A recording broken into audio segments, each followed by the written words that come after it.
I would say some of my hottest highlights, this area is gonna be very bright. It's facing the light source. I'm gonna probably make more of this little edge. It doesn't look super light, but I think I'm gonna intensify that on my painting because I think it'll look good. And that's where you come in. You are the artist. If I wanted a good picture, we'd be done. I'd just say turn in your picture if I wanted a painting that looked this photorealistic. But I want you as the artist to put some input. I don't really want to see this much of a gap here. This is just for my do-it-yourself photo shoot, okay? So I'm not going to interpret this quite so severely. So think about what you're going to use, what you're going to glean from your reference, and what you're going to omit. What you're going to make a little louder and what you're going to calm down. Because you as the artist, I do want to stain this a little bit. I don't want it to be white. That's how I learned, and I feel like I need to do that.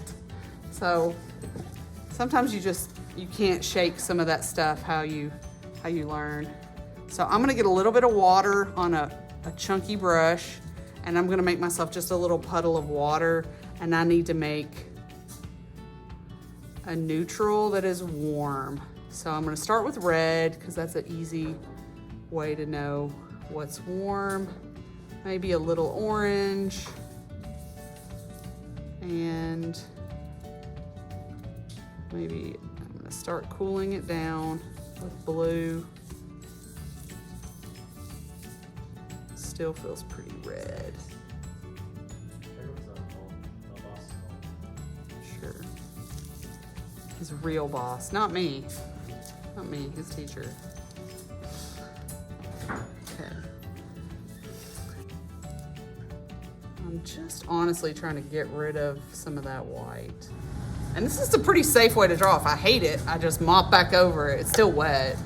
It's pretty forgiving way to paint. And if you were using oil paint and terp, you would sketch it out the same way. And that's how we did in college.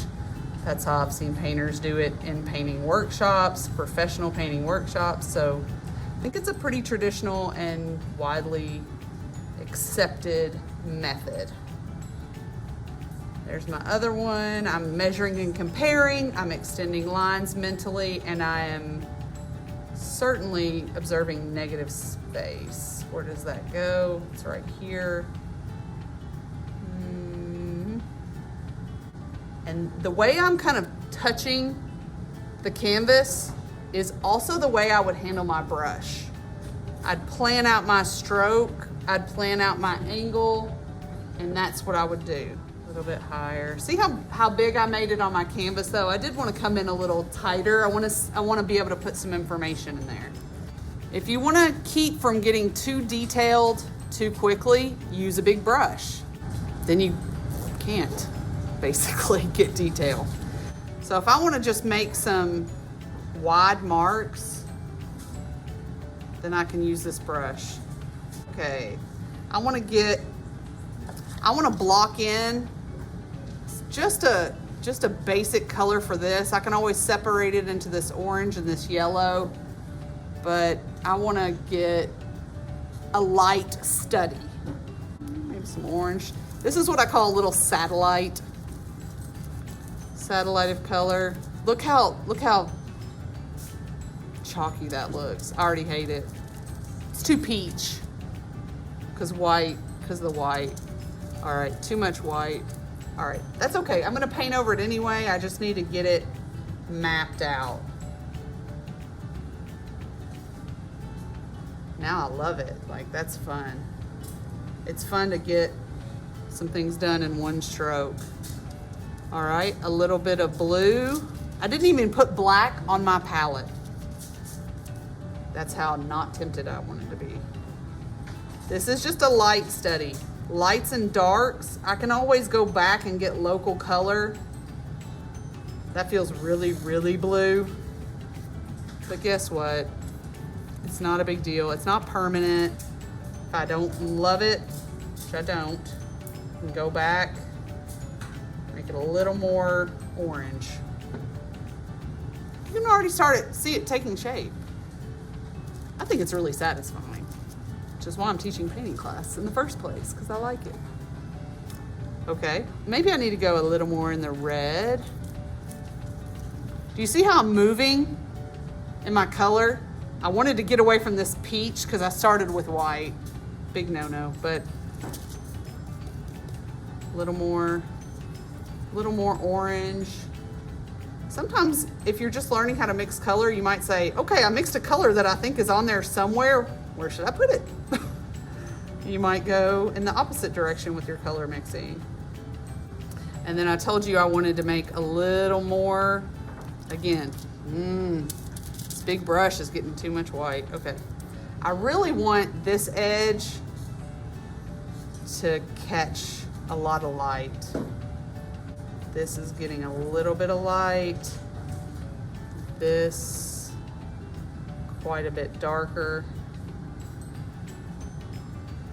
So I'm just calling this my study. I'm just studying it.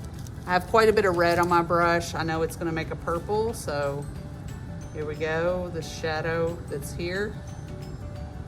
I'm just figuring things out. This would be a painter's version of a sketch. Okay, I'm sketching with paint. I'm just finding lights and darks. I can always go back and refine. I can always get a smaller brush. I'm forcing myself to use this giant brush so that I'm not quite as tempted to get into detail so fast. Details are dessert, even in painting. I know where I am now. And look, it's dry. Guys, if you get those table easels, I usually tape my reference.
Will help you.